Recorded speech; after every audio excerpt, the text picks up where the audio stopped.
Hey, good afternoon, everybody. Tom Stewart here. I'm with Liz Trotter, and this is Smart Business Winners. Hi, y'all. Happy to see everybody. Even if we are, 45 minutes late, I think, Tom, today? No, my goodness. We just Gosh. had some technical difficulties, new computer, passwords.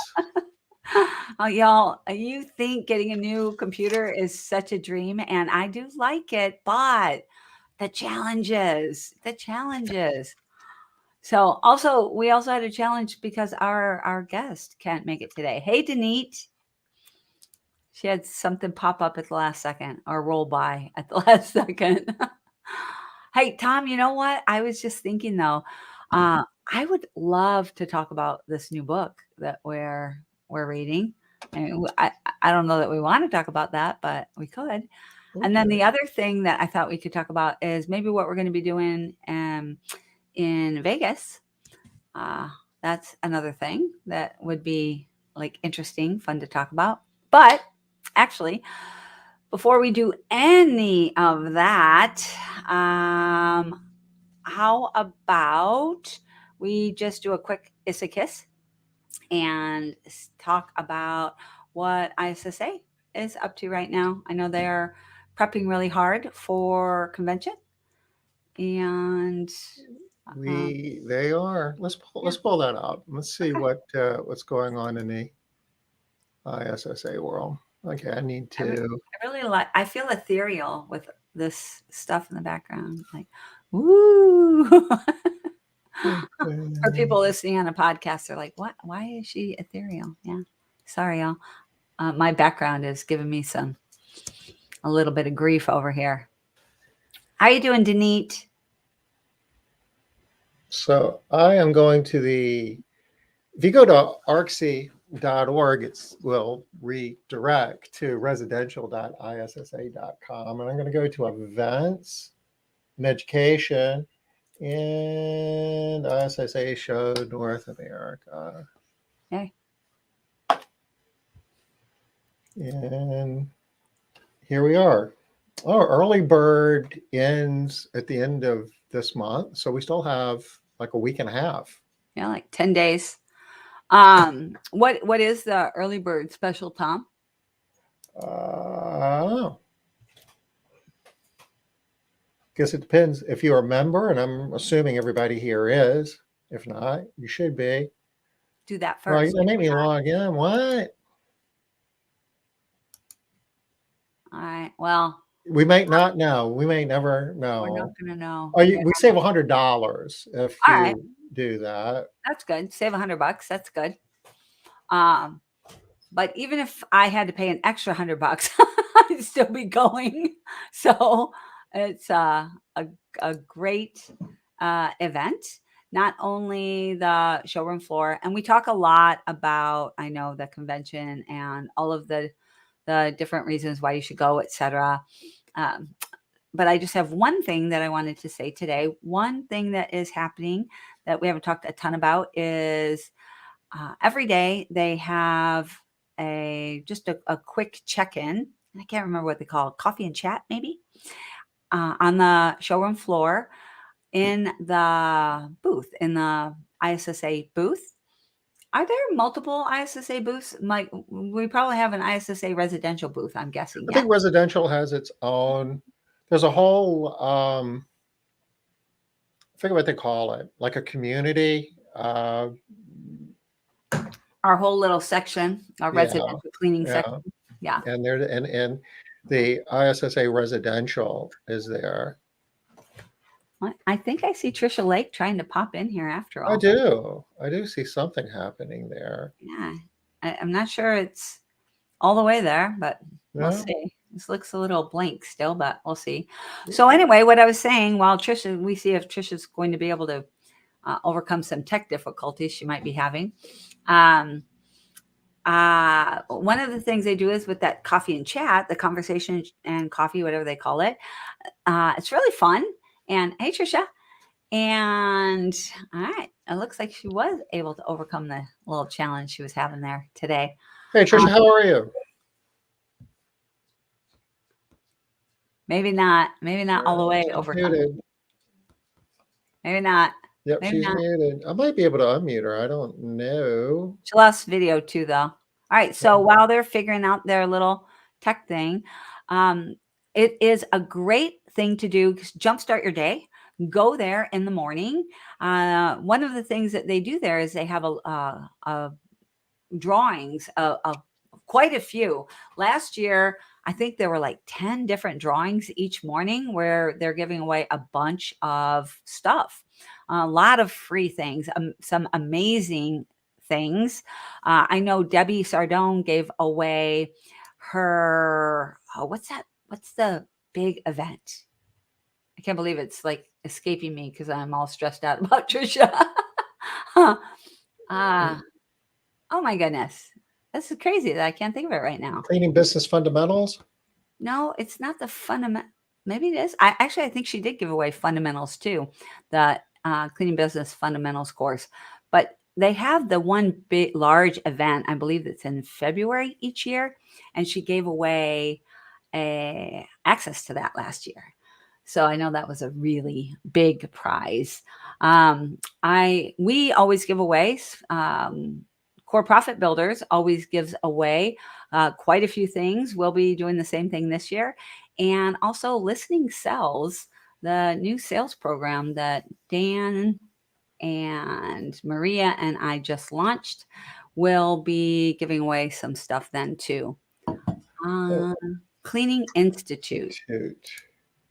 Hey, Helena.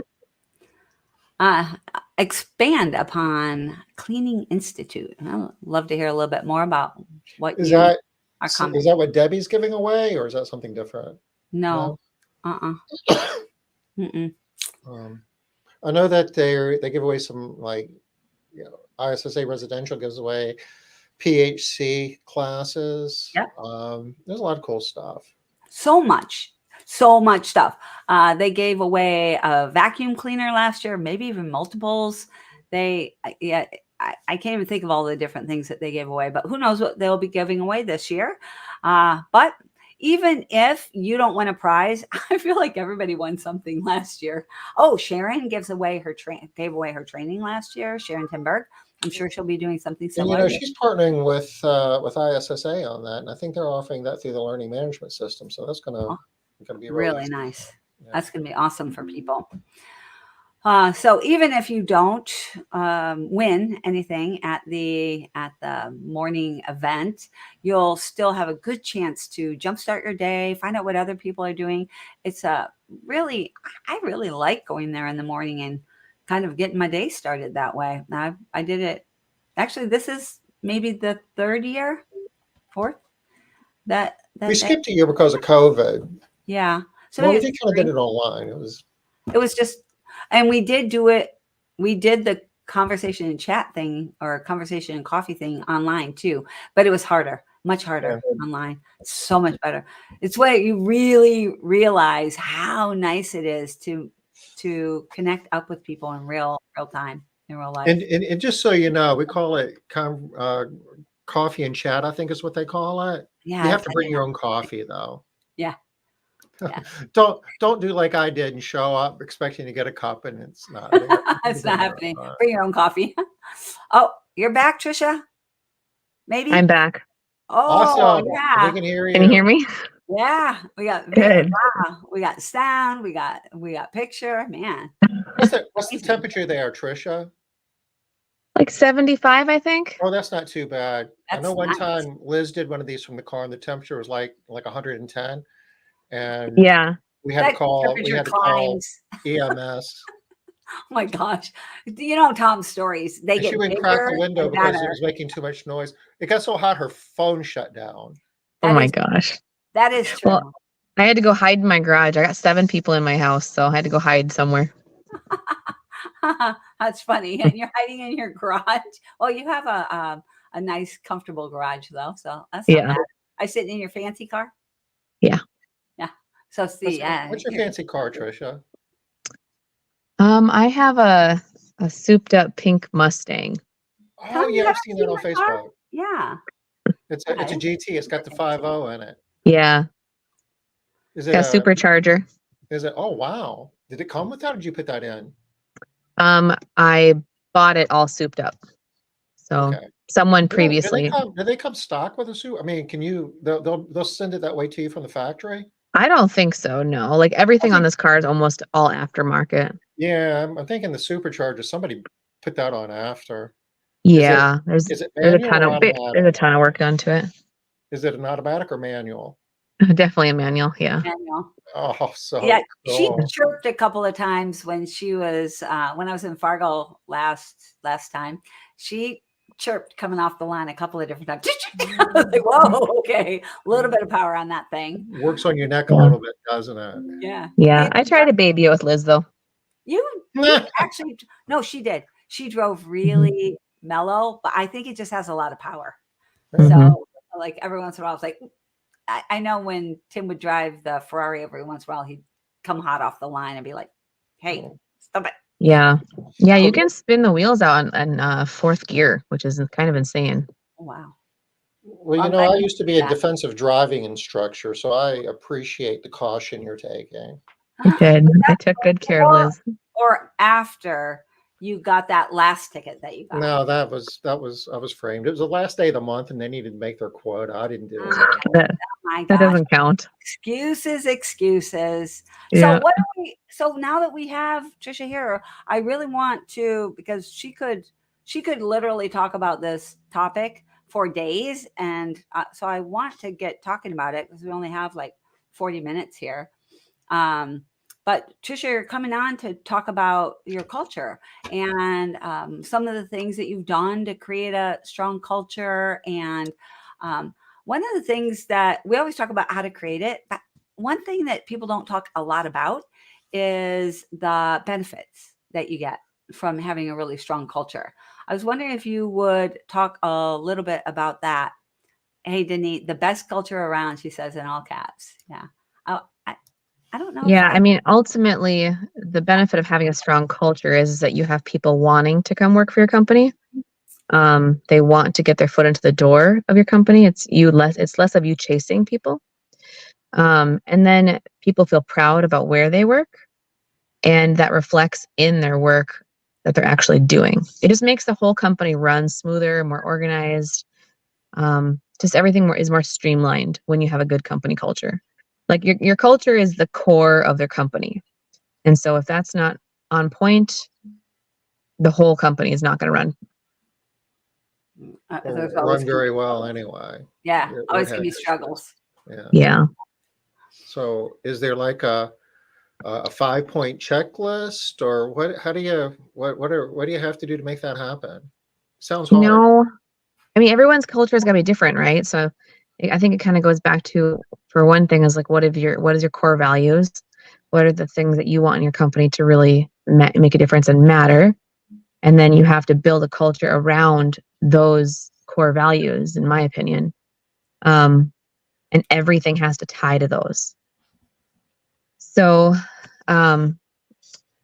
transparency is not a core value of ours, but it should be, because we're like all about it. But like in our company, we do like where everyone calls out publicly. Like there's a public channel where everyone calls out in front of each other's coworkers and stuff. If you break something, like you post publicly that you damage this, you do a report on there. If there's just, everything is public, and it's not really much is hidden, if that makes sense. So I think that's a really big part of our culture. I think the point of that is that you can't really have that level of transparency if you don't have a strong company culture, because there are some people that heard you say that. They're like, Mhm. oh yeah, you have to request time off or you call out publicly. Some people are thinking, no way, that would never work in my company, that my people would quit before they would do that, or everybody would just jump on and yell at them about having time off, or they always, it would be a train wreck. But Yeah. it works in your company because of your strong culture. So it is one of the benefits of having that culture is you can have that level of transparency. Mm. So, hey, Trisha, can you tell us what are your core values? I'd love to dig in a little bit to how you bring like each one of those to life a little bit, like some of the things you do. Yes, but why can't I remember right in front of everybody what they are? I have no idea. Loyalty, adaptability. Adaptability is a big one. Like we talk about in our company about how, like through the whole interview process, like if you're not adaptable, this will never be the company for you. I can't, you got me on the spot now. I can't even remember my damn core values. And Is it it on the is web? so Is it on your funny. They're website? everywhere and we talk about them all the time. And the second I hang up, I'm going to know them all instantly. Well, and I think it's But- really funny because you have rattled them off to me more times than I Yeah. do now. I know. It's like when you go to the doctor's office and they ask you what your kid's birthday is, you're like, Oh. Well, you know where they are. Hey, Tom, look up her website if you would for me. Yeah, that's what you're doing. Actually, they're not on there. They're not on your front on that wall. That wall's not on there. No, that's a really good idea. You have that wall. It's so I love it. I can't believe I it's not know. on there. All right, let me see. I know I have a picture too. So anyway, while we're trying to find those, actually, anybody else that was at her event, Denise, you were there. Did you get a picture of that wall? Maybe you could tell us what they are. I'm seeing if I can find the wall too. But what I well, oh, you mentioned one right now though, Trisha. What was that first one that you just mentioned? All right, so here's my core values in list that I should know, and I don't know why I don't. All right, so optimistic. So we always want to look at situations in a positive manner. Gratitude, trustworthy, adaptable, growth, loyalty, and reliable. So our company, we look at every situation that we do with like, if we make a mistake, we make a breakage, a damage, we look at that as how do we learn from it? How do we improve from it? So that kind of goes hand in hand with our growth core value is just always trying to improve. Loyalty, we expect a 2-week notice plus with our company if you come work for us.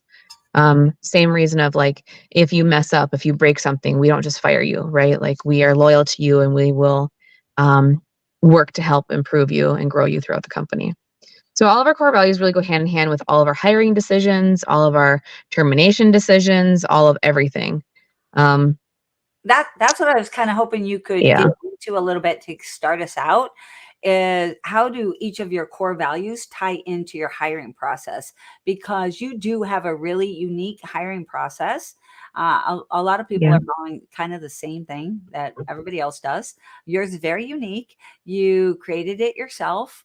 You built it yourself. It works really well. You don't struggle to hire people like many other companies have and do. So I thought maybe you could tap into a little bit about like maybe tie each core value into how it's related to something as part of your hiring process. When we talked, I remember that they were all in there. In small, little and big ways. Yeah. So let's go down my list here. So optimistic, when we are looking at people applying, we are kind of looking to see how do they handle situations. So we show them videos of really disgusting stuff. We, like what? In general, try to find ways to make them grumpy and crabby. And we're looking to see, do they bite on that or do they stay optimistic and positive minded? We also listen for in the interview process, are they bashing old employers? Some might be legit things, but we listen to how they do it. Are they respectful about the manner or are they looking to dig? Those people kind of tend to not be a good fit for us. Gratitude. We're also looking through the interview of, what were they grateful for? What last employers, had done for them? Why do they want to be a part of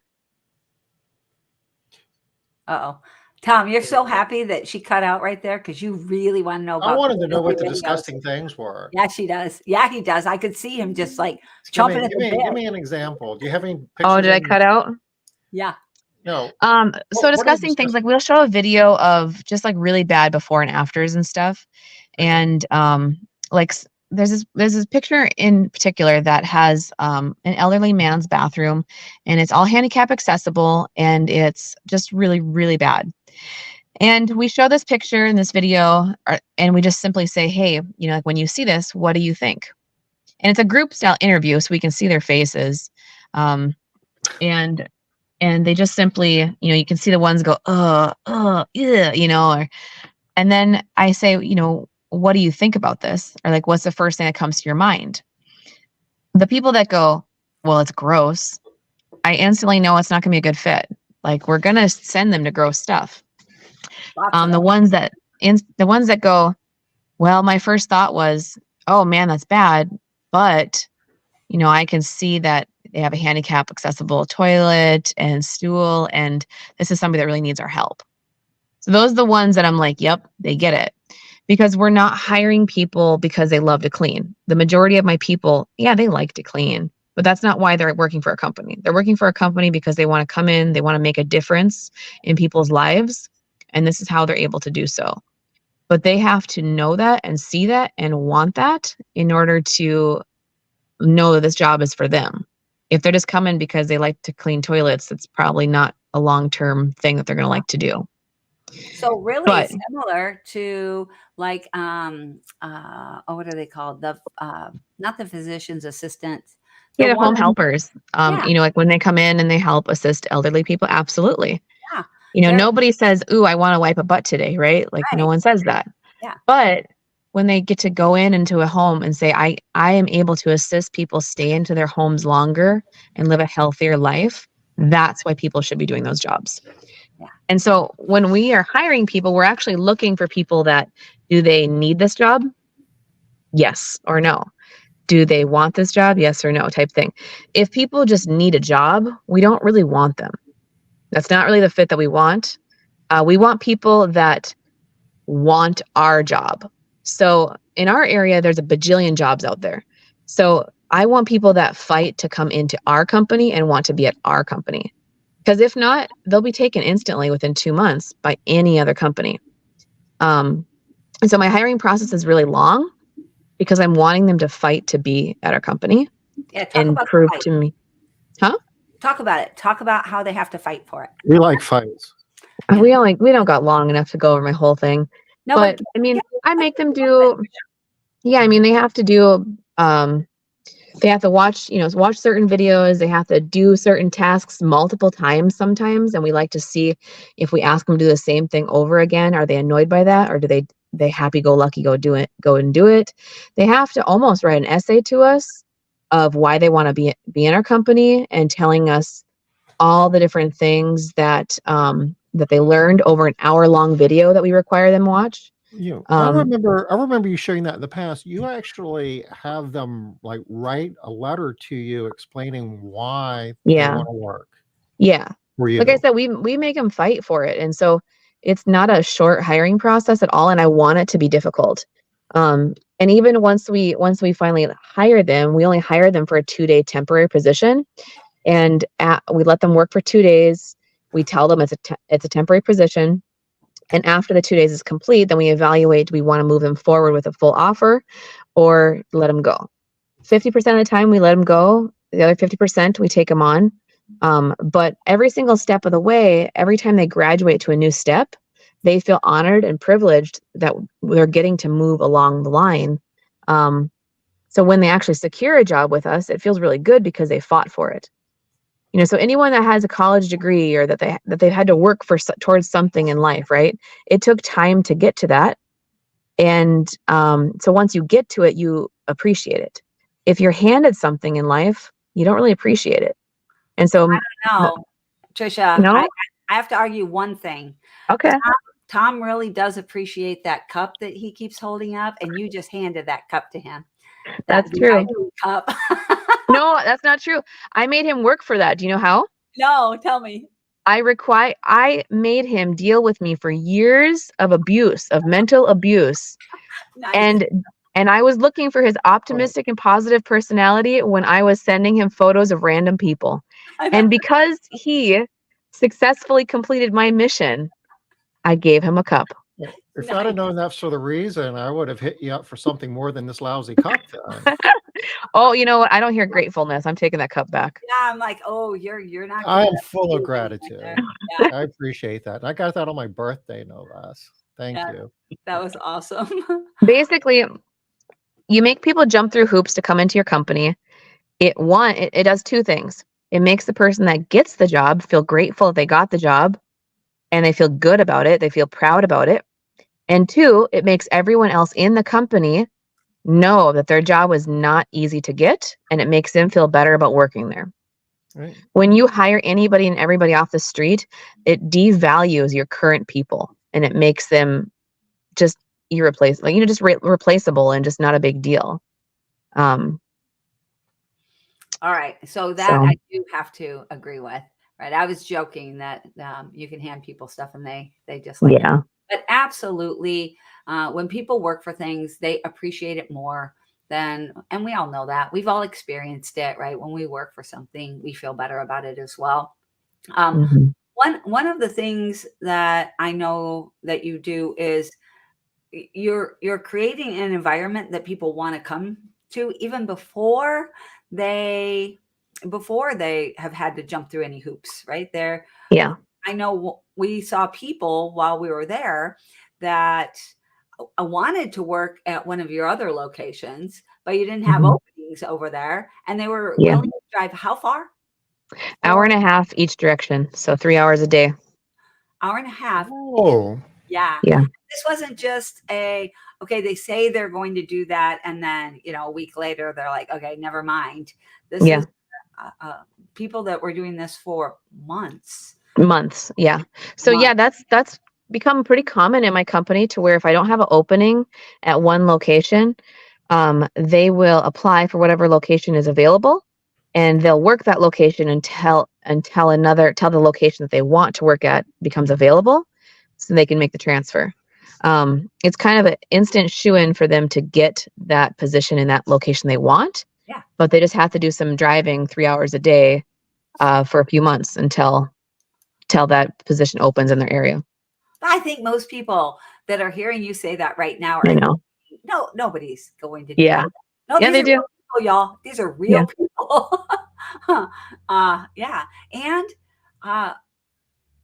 obviously these are people that are I don't want to say better, but these people want this job.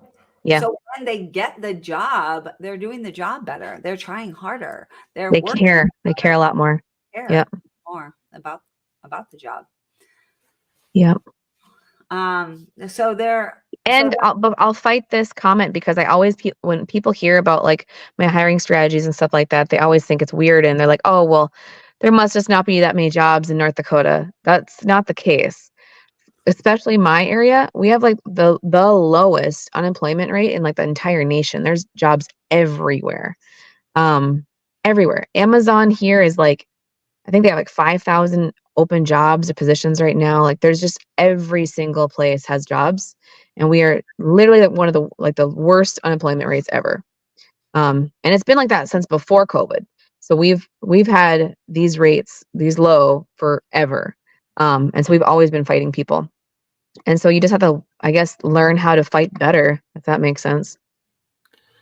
but given that, though, how many people spend 3 hours a day commuting in Fargo, North Dakota? I mean, there's some parts of the country, large Nowhere. metropolitan areas where that's kind of a thing, but And that's the thing, is that goes back to the company culture, is like they want to be here. But if they were just looking for a job, they would never do that. There's a bajillion jobs out there. And that's why when I look for people, I'm looking for people that want to only be at TLC Cleaning. So what do you think makes them want to be there, Trisha, other than just that, they have to work so hard to get the job? I mean, I think our reputation, what they hear in the community about us. We're big time community people, so we're always doing community events. We're always showing recognition to our staff over social media. We are, a lot of our employees that will bring their friends and coworkers to our events. Every location that we have, we do once a month team builder. So we'll go out bowling, or we'll go out just doing something every single month. We do homemade breakfasts every Monday. We do birthday gifts, anniversary trips. For their 5-year anniversary, I take them on a trip, just to the boss and them, like a weekend, 2 to 3 day trip. For their 10-year anniversary, I send them somewhere massive with their family. So that it's hard to really go over everything we do. We do a lot though. No, yeah. And we just put our time and our money into our staff instead of trying to just replace them. Like we just take really good care of them. People hear it, people know it, and they want to come work for us. And so you don't have to spend as much money on No. hiring as a lot of No. companies do. So Yeah. that's another thing that we had talked about, right? You're able to The benefits. Yeah, you're able to spend more money on your people because you don't have to spend the money getting them and with Absolutely. constant turnover. It all goes into like a circle. Like I'm a big believer in like just a circle type relationship to where like there's a client, like circle, triangle, whatever. You can say that there's clients are involved, the company is involved, and our staff is involved, right? And all three of those areas need to be happy and healthy in order for it to work properly. The relationship, like a mutually beneficial relationship, everyone needs to be benefiting. Yeah. And so we have 750 reoccurring clients. I can't keep 750 people happy if I tried with all my life, right? I can't do it. But so what I try to do is I try to take all my time, energy, money, everything, and I dump that into our employees. I make them, 60, 65 employees very happy. They show that in their work and they make all of their clients happy. And that's how the whole company in general just stays, I believe, in a really good situation. Mm-hmm. Yeah. And the other alternative is you can have a bad culture, high turnover, and you're dumping all that money and recruiting and training. And then you get into the trap of, well, I can only spend so much on training a new person because I'm training so many people. And And they're leaving anyway. Yeah. So yeah. Yep. Everything starts to degrade when you're putting your efforts and all your resources into things other than your employees. Yeah. Yeah. I mean, at the end of the day, our employees are our most important. If we want to say asset as an example, our employees are our most important of everything. It's just what, as a service-based company, like it only makes sense that we are trying to take care of them. And because without them, you don't have a company. So did you just start the business that way, or No. did you? No. Our company culture wasn't very good for many years. Okay. I worked my people. When I say I worked them hard and bad, and I was rough. And I mean, we used to be a very much like client pleasing company where everything we did, we were just trying to make the clients happy. It wasn't about the employees. And I turned and burned employees like left and right. And I used to work my staff. I'd say like the last 5 days of the month were the worst, but they would work from 8 a.m. to 2 a.m. 5 days in a row. I would have employees crying. Tom's like, what? Yeah, crying, quitting, everything. 8 a.m. to 2 a.m. Yep. And we did for 5 days in a row until we finally got so burnt out, and we just got so tired of all of it. We decided to open up our deep cleaning division of our company to be able to take off some of that responsibilities of us to be able to ease our loads. But It was So the end of the month. 2 a.m. you could get off at midnight, maybe 11 o'clock. What'd you say? So instead of having to work to 2 a.m., maybe you could get off at midnight or 11 p.m. With that change. I'm being sarcastic. Forgive me. Yeah, I don't know. There's times though. I remember my team worked 48 hours straight at one point in time.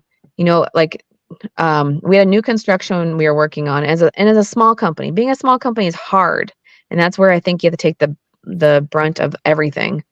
But we were working on this really bad job, and sure enough, the sun is coming up, and I remember I sent our manager home. I said, go get a couple hours of sleep. I'll open shop. And I went from that cleaning straight to the office and opened it up for the next day to do a 48-hour shift. So our company wasn't always employee friendly. We'll put it that way. But that was your culture, because I mean, you weren't asking anybody to do anything that you hadn't done. No, I was out there with them. Yeah. Yep. And I used to go around when I stopped being out in the field, we still were working hard like that. Probably not as bad, but still pretty bad. And I used to drive my vehicle around, and I'd have homemade food, and I'd go to every single employee stop for like the end of the month like that. And I would feed them all dinner. I think it was lunch and dinner. I can't remember, but I'd open the trunk of my vehicle and I'd have homemade chicken Alfredo or spaghetti and like all the fixings and stuff like that. It was funny, but that was my way of like taking care of them when they're out working like that. And it's not as bad as she's making it sound, because she did let them like take 10 minutes to eat dinner. So. Yeah, that's about it. But you know what? I look at my staff, and it's funny too, because I have staff that's, that they worked like that with me still today. And we look at our people now, like the last 6 years, and we're like, oh man, you guys got it so easy. You don't even know, How Because bad those employees that worked with me back in the day, they were, they were rode pretty hard. But Trisha, you also still have some of those people. Yeah, that's what I'm saying. I still have some. Yeah. Yeah, you still have some. So the newer people come in and complain about a long day because maybe they had to work till 5:30. Right. It just makes you want to slap them. Yeah. And then we call my people that have been with me a long time, we call them our OGs. And we just, I mean, they got work ethics. All my people have work ethics, but I look at my OGs and it's like, man, I know what you guys have gone through. And so when they see me being easy on other people, like our newer people, they're like, really? You would have never been like that with me. And I'm like, I'm a changed woman. All right, but that is making a really good point too, Trisha, because that point is, even though it was that bad, y'all, so bad, how many of y'all have required your people to work a 48-hour shift, right? Even though it was that bad, people still stuck with you. People are still there today that went through all of that. So you can get a lot from people if they are treated in a way that they feel like appreciated, like they belong, like they're important to the company, and that what they have to give is bigger than just, like you said, cleaning some toilets. People aren't going to just clean toilets forever. I think I think respect a bid who digs in. I think I respect a bird who digs in. Sure. A kid, she respects you for digging in, or a person who digs in. I'm not sure. Probably trying to say boss. Yeah. So I wanted to give an example. So Trisha, you do a lot of things for your people. Employees respect a boss who digs in. Yes. And cares. Trisha cares like in a deeper way than most bosses that I have seen. Like really, I've set up appointments. I've set up gynecologist appointments for my employees and told them their date and time that they need to be there by. I have went to the hospital for miscarriages for my employees. Things that are almost inappropriate for a boss to be around for. I'm right there in there. Just pulling up. Oh, thanks, Tom. But you also do, it's not always the big things either. So a lot of times people hear these stories, you're told all of the big stories, right? Well, I would never do that. I would never this. Yeah. Those are just the stories that illustrate the story, the deeper story in a bigger way. But that's not really what it's all about, even though it kind of can seem like that on the surface. Like, well, if you're willing to do all of these crazy, huge things, but I think it's really more the little things that you do. You do a lot of very small things that might not even be noticed by someone, but they make, I saw you do them multiple times when I was in Fargo, multiple times. An example that just pops into my head really quickly is we had, it was a large room. We had a lot of people in there. It was a very hot day, but we had massive fans going. And so certain parts of the room were colder than other parts because it was hot outside. Like, I don't know, was it like 105, Trisha, outside? It was hot, yeah. It was hot. And so we had all of these fans, but they were blowing in some areas. And there was one woman that was sitting over there, Yeah. Hey, Rosie. Congratulations, married lady over there. Um, so what happened was one, I think it was Veronica, one of her trainers was sitting over on Caitlin. Yeah. was it Caitlin. Caitlin? Was it Hmm. Caitlin? And she was sitting over there and she was chilly and she was like rubbing her arms and she was trying to like just warm up just a little bit.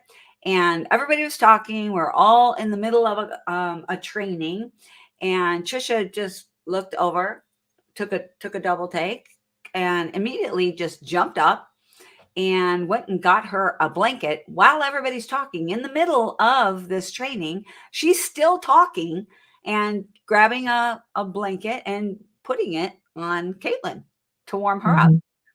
Didn't didn't didn't miss a beat. Didn't It wasn't like this was anything new or unusual. This was just, oh, cold person, here's your blanket. All right, let's keep going with what we're doing here. I thought that was a really good representation of how she cares for her people and at a different level. Tom, I can guarantee you that if I was at your office and you even know me, that if I was cold, you're not going and getting me a blanket. Right? I actually did that at a cheerleading event the other night. One of the cheer moms that I had never met before, she was cold and I had a blanket in my car, so I went and got her one. Yeah. And but so like so why I do that though, Liz, is so like the typical hierarchy of a company, like they always have like a triangle or whatever, Yeah. Yeah. And the boss is on the top and everything else. Yeah. So like I envision mine as upside down. So myself as a CEO, right? I'm at the very bottom. I'm the low man on the totem pole. Right above me, I have Mark, our general manager. Right above him is Iris, our operations, right? And it keeps getting bigger and bigger. And at the very top is all of our technicians, right? So we have our trainees, and then we have our trainees, then we have our our field technicians, and then underneath that trainers, lead trainer. It just kind of keeps going down the road. And I see that as whoever's on the bottom, it's their responsibility to take care of the people above them. And so for me, I'm responsible for taking care of everyone above me. So they're all my responsibility to take care of and nurture. Mark, his job is to take care of Iris and everybody above him. Iris's job. So all of us are looking at each other as we need to uplift the people that are technically below us, right? Those are the people that we have to watch out for and take care of. And so as you work higher up our ladder in our company, your arms need to open wider and you need to take care of more people. So, Liz, if I noticed you were cold, you don't think I would, what I would just I don't say, think you notice. we're going to be locked up in this room till 2:00 in the morning. The air conditioner turns off automatically at 5 and it'll warm up, then suck it up. Is that what you would hear? I don't think you would notice. Like as soon as I said, oh my gosh, Tom, I'm dying, you'd be like, oh, you jump up and you do the thing. But I don't think you'd notice that I was over there like shivering. I'm oblivious to a lot of things. That's true. And I think most of us are. That's kind of my point, is that most people wouldn't even think that that was something that would be on the boss's radar, right? That why would the boss, like, if you're cold, go get your own sweater. I'm not your mom. But your attitude is never that I don't want to help, I don't want to support, I don't want to. It's that an inverted organization chart. I'm here for them. Yeah, I love the way she describes it, right? She is supporting everybody above her. And so whoever's below her, they're supporting them, right? So everyone's being supported by whoever is below them. And the longer you've been in the organization, the further into the org chart you are. And so you have more people that you're supporting, but you're also always being supported. And it's really cool to see, because I do think our company does that. Like, it's not just me, that's everyone in our company does that. So like our lead trainer, right? She'll be having a conversation with with trainers about who she thinks they need to be lifting up recently, right? Who needs to be lifted. And so she'll assign 4 people to each trainer as an example. And the trainers will reach out to those people and check in with them and see how they can help them, see what they're, and they try to uplift those individuals. And the trainers do a great job of always trying to uplift our trainees. Like I don't think I ever realized that we probably do actually do a really good job of that. And I don't think I quite think about it. Yeah, I saw y'all doing it a lot and in a lot of different ways. I think you also hire people that are very caring. It's part of your process, right? Yep. People that you have, well, I know you do because, having walked through that whole entire process, you do put a lot of emphasis on the things that really matter in your company. And you gave a couple of examples, but like you said, you wouldn't have, even if we're on this for an entire hour and all we talked about was your hiring, when through all of the nuances and the minutia.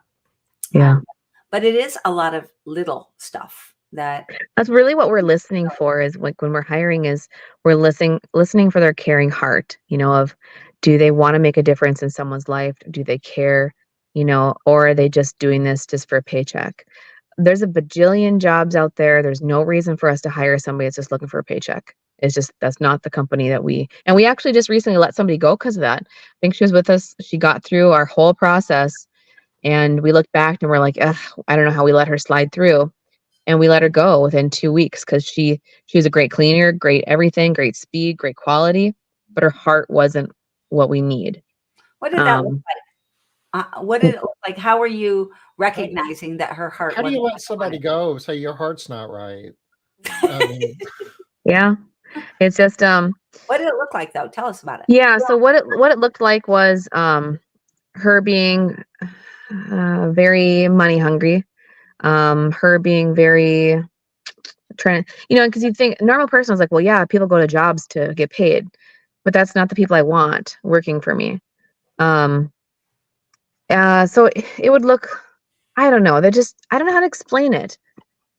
Exactly. You just know when you know. Did you do anything or say anything that you can? I can't remember because I didn't have direct, contact with the situation, but my trainers just all saw it, that it wasn't a good, she was doing a good job. Absolutely. But